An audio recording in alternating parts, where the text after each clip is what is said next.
Alright guys, welcome back to the channel. Thanks for watching. Okay, so we got the motor in. It's bolted down to the motor mounts, so we got a good amount of work done already, but now it's really time to start cranking on this thing. So what are we going to accomplish here in phase A? So it sounds like we're going to go ahead and get the transmission bolted up in there, aluminum drive shaft bolted up in there. We're going to track those bolts down, but they're in there somewhere. After that, it's the little things. Yep. Vacuum hoses. I went and got some new vacuum hoses. I think Donnie's right. You go ahead and replace those when you're in a stage like this because they get old and brittle. You don't want to find that later. Vacuum leaks in these 5 liters do not get along. Fuel rails, we'll get that going. I decided to put the EV6 fuel injectors back in it. I got the intake set up last night with the 75mm stuff that came with this car, which is nice because that upper intake's actually bored for a 75, so got a nice straight shot. Might get rid of that whistle we were having before with the 70mm BBK stuff. But yeah, vacuum hoses, wiring, yeah, I mean, a lot. Yeah, we're pretty much going to get this thing almost to the point where it's ready to fire. So we got a good amount of work to do. I'm pumped because I'm really excited to hear this thing run for the first time and start driving it, and I'm sure you are too. Yes. Yeah, absolutely. All right, guys, so we got a good amount of work to do. Let's go ahead and get this car up in the air, and let's get to work.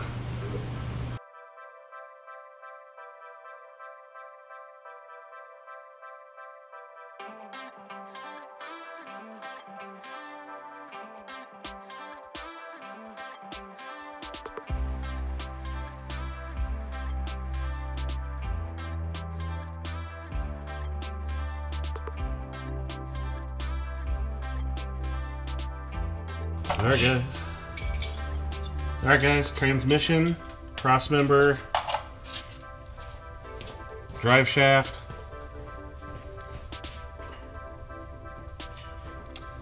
It's all in. Now we can start tightening stuff up and move on to the top part of the engine.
Alright, we've got a good amount of stuff done here. Got the distributor, got all the fuel injectors plugged in, all the harnesses plugged in and everything, where everything goes at the time being here. Fuel rails are plugged back in, alternators hooked up. We're going to go ahead and upgrade. It does have an aftermarket oil pressure sensor and stuff like that in here, and it ran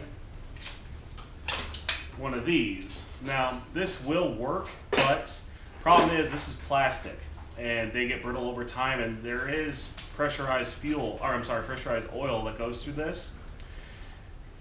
These have a tendency for breaking and starting to spray oil everywhere. So we're going to upgrade it to a copper kit that's a copper line. And all we're going to do is we're going to go ahead and pull away the gauge so we can get to it. And we're just going to attach it through here. And we'll just tape it and then just pull it through so the copper line goes back up to it. And that way, don't have to ever worry about this thing leaking oil. So, yep, we're going to go ahead and tackle that real quick.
All right, guys, we got a little break in the action here. We got some new goodies that arrived, and we're gonna have Raleigh go ahead and unbox them, and we'll show you what we got. Go ahead.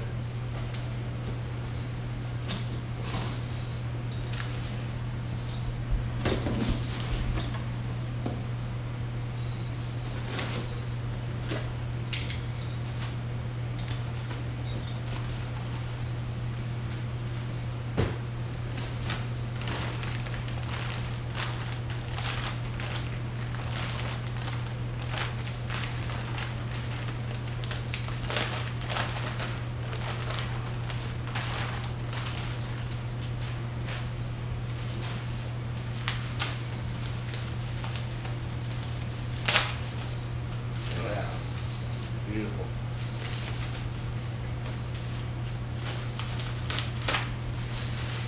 All right. Tell them what we got. We got some new shorty headers. These are ceramic coated shorty headers. Cheap ceramic coated. What were these, like 165, 160? Basically BBK knockoffs. I mean, I bet if you put them up next to those BBKs, you're not going to find much difference.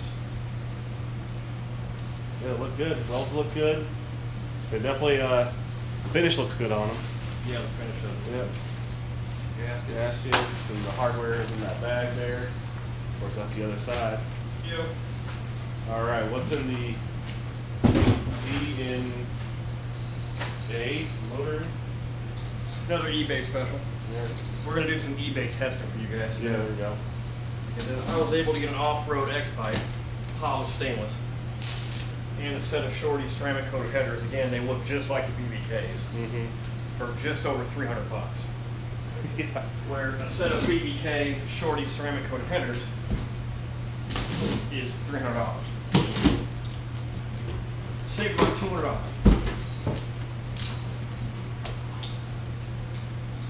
Nope, it's not made out of aluminum foil, so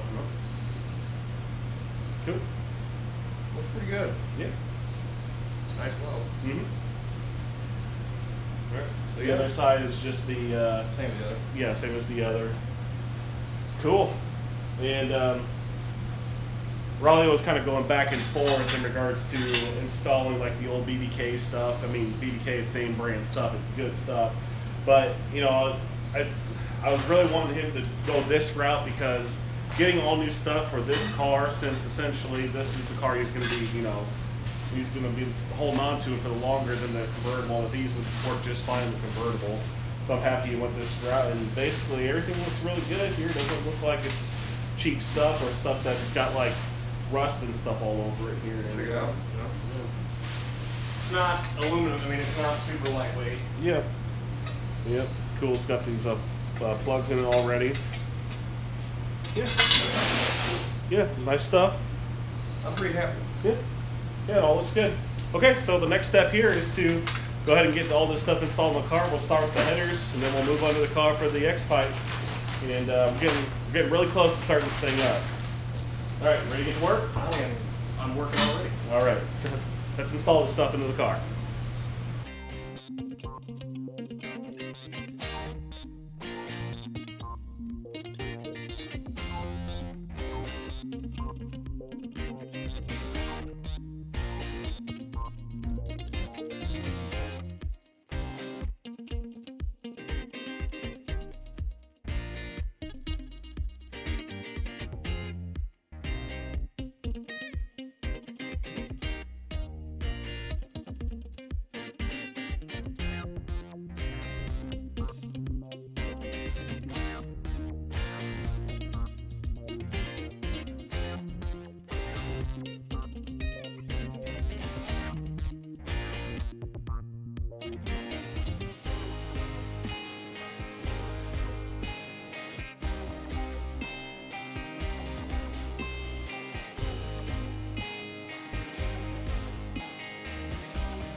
Alright guys, we got the exhaust on, we got everything pretty much buttoned up in the engine bay, all the wires are connected and everything, belt, power pipe, mass air is plugged in, oxygen sensors are plugged in, fluids are filled.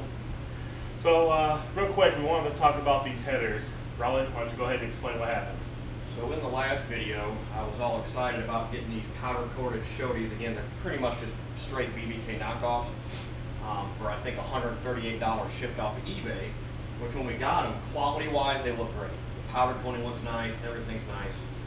The issue is that the flange or bolt holes aren't measured properly, not spaced properly. So in order to make them fit, we had to drill them out to what?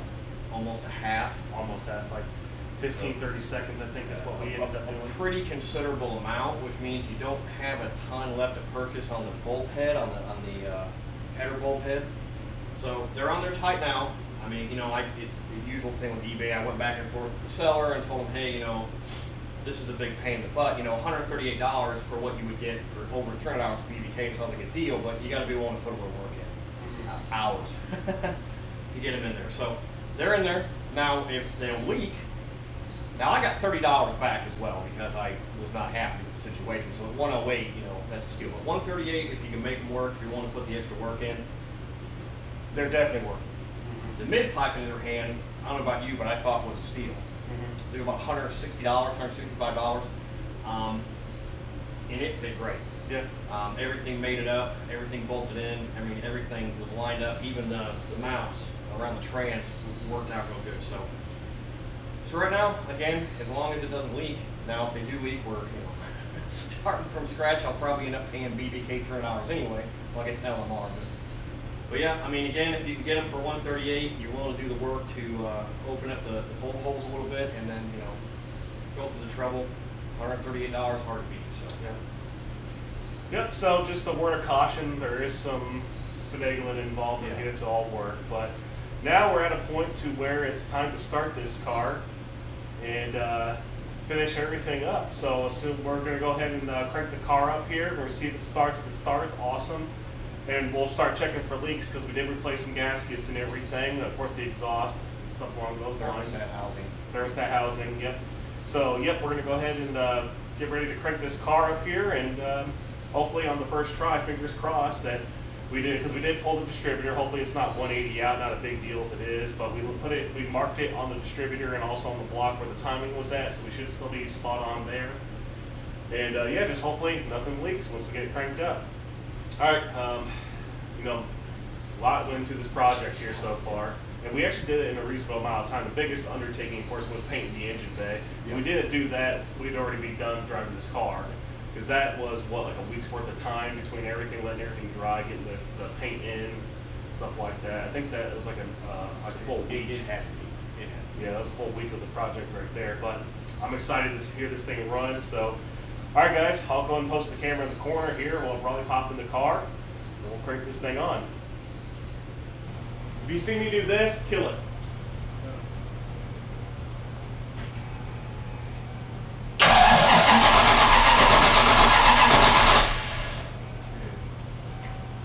Well, it cranks.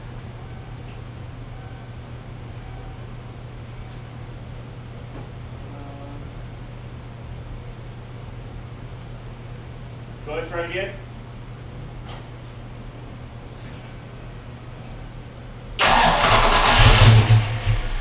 Do it again.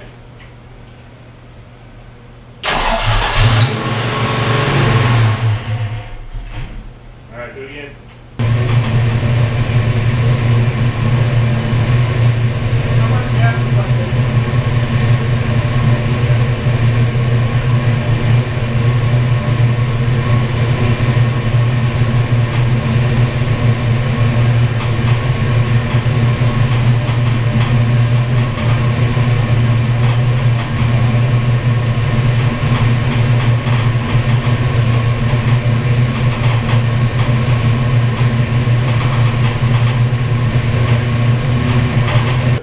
Running, and it's actually running pretty well. We did discover a few things. Now we kind of have a few things that we do need to take care of to kind of clean up and stuff like that. We do have some leaks and stuff along those lines, but nothing crazy.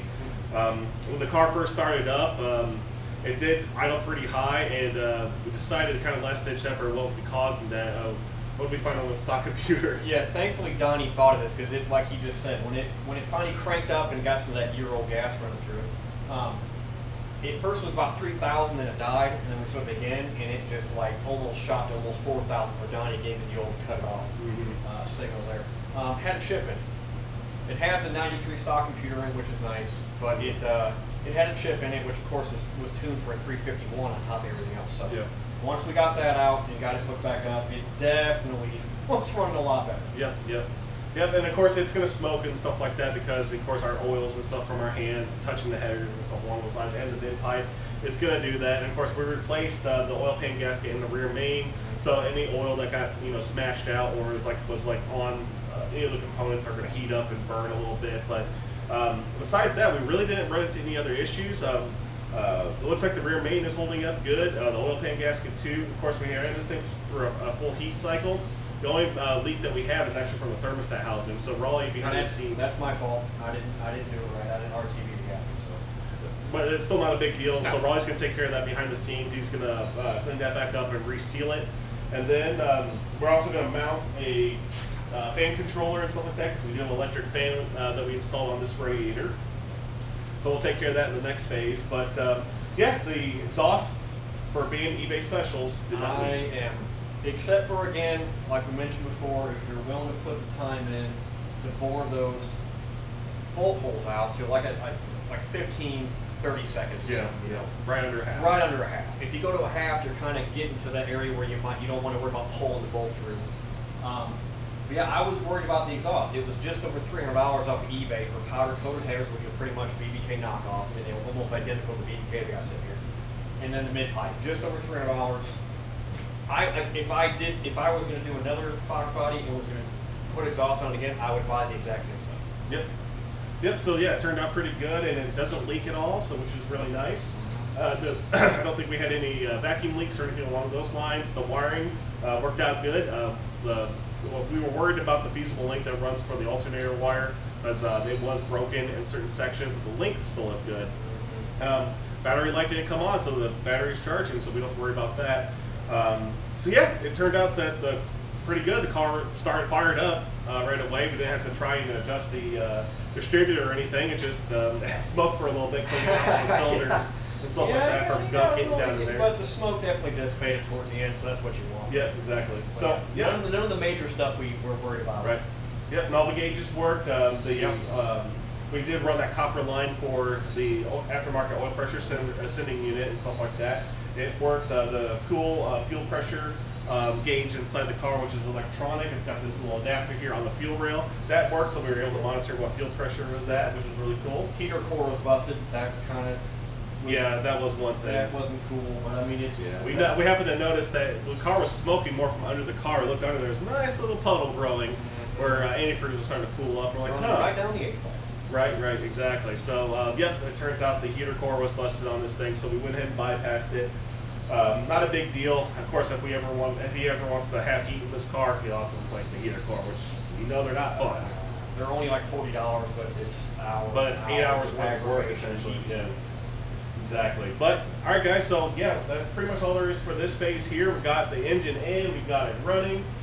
We even went ahead and burped the radiator and stuff like that. Of course, now with the coolant leak that we got, we're going to probably do it again. Not a big deal, but we're always going to go ahead and take care of some of that stuff behind the scenes. Next phase, we're going to get this car buttoned up fully, get it on the ground, and if the weather permits, we're going to take this thing for a spin and maybe have some fun with it. Oh, yeah. Yeah. All right, guys, thank you so much for watching this phase of the build here, and we'll see you in the next video.